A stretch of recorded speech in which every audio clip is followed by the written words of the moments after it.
Des roches entassées devant ces commerces du boulevard Saint-Maurice sont apparus il y a quelques semaines. Un aménagement pour repousser les personnes en situation d'itinérance. Parce que c'est à l'abri, puis il y a les dons de vêtements aussi. On avait à l'occasion des cadeaux, là. Puis quand il pleut, on est à l'abri. Je veux dire, il n'y a pas 10 000 places, il n'y a pas de toit dans les parcs non plus. Liliane Labbé occupait ce coin il n'y a pas si longtemps, comme de nombreux autres sans-abri. Ça arrive qu'on pogne les nerfs parce que là, on n'a pas de lit pour se coucher, on n'a pas de lieu pour se regrouper. On est toujours dans le public. Le propriétaire du centre commercial, Pava Corporation, a d'abord installé des clôtures pour empêcher l'installation de tentes, comme ce fut le cas par le passé. C'est à cause de moi qu'ils ont mis des clôtures. Comment ça? Qu'est-ce que tu faisais? Je passais le râteau.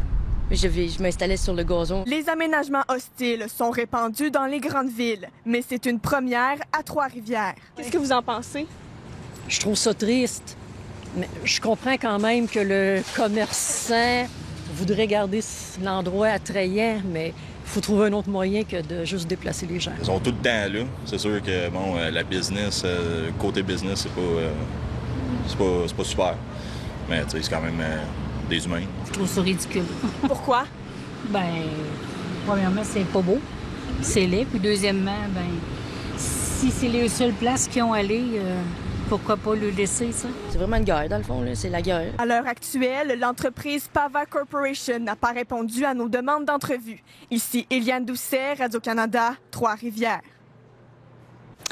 On peut avoir un sentiment partagé quand on regarde ça, dépendamment de quel côté on se situe. On vous présente le point de vue de Véronique Lapalme. Véronique, vous êtes doctorante en travail social. Vous étudiez ces questions-là. Bonsoir. Oui, bonsoir, Julie. Merci d'avoir avec vous. On est face à un propriétaire privé qui cherche des solutions pour garder la paix autour de ses commerces. Est-ce que ça, c'est la meilleure solution? Bien, c'est sûr que on voit à travers différentes villes au Québec, partout au Canada, partout en Amérique du Nord, en fait, des enjeux de cohabitation sociale entourant la présence des personnes en situation d'itinérance. Et bon, il y a eu des rapports récemment qui sont sortis où il y avait des enjeux, on présentait quand même des enjeux de gouvernance vis-à-vis le phénomène d'itinérance. Et donc, ça amène aussi à voir que, bon, certains citoyens et citoyennes ou même des personnes commerçantes vont gérer comme elles peuvent la situation d'itinérance.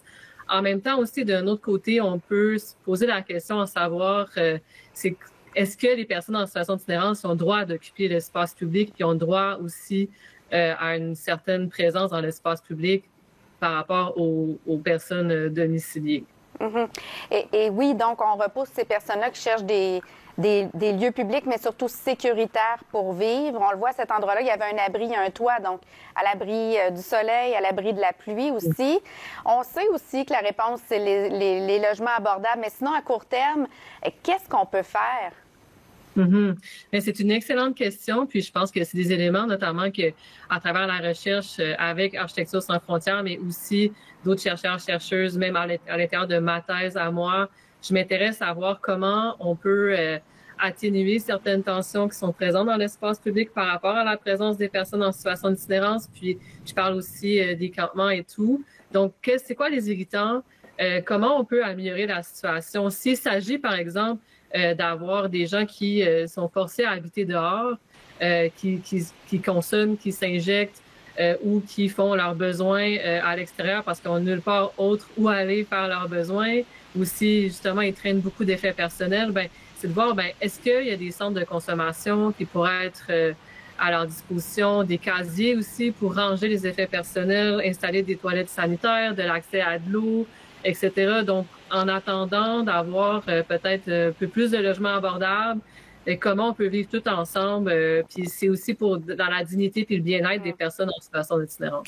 Oui, on voit ces initiatives-là quand même se multiplier à Trois-Rivières. Puis vous avez raison, il y a beaucoup de personnes en situation d'itinérance ici au Parc Champlain. Il y a une fontaine d'eau, il y a de l'ombre aussi avec les arbres. Mais là, ici, à Trois-Rivières, on est en plein jeu du Québec.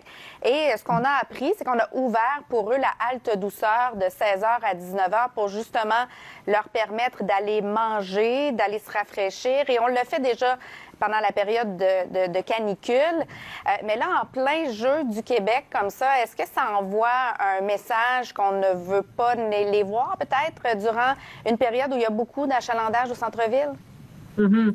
Mais c'est sûr que ça peut poser toutes sortes de questions sur quel genre d'animation, quel genre d'événement qu'il y a dans l'espace public, puis qui on veut qu'il soit présent dans cet espace public-là. Ça ramène aussi un peu à des éléments plus d'architecture hostile, comme on parlait tout à l'heure. Mais donc, quand on cherche aussi une certaine ambiance, une certaine esthétique, une certaine attraction touristique et tout ça, bien, c'est sûr qu'on va peut-être vouloir entasser, déplacer ce qui peut être considéré comme indésirable.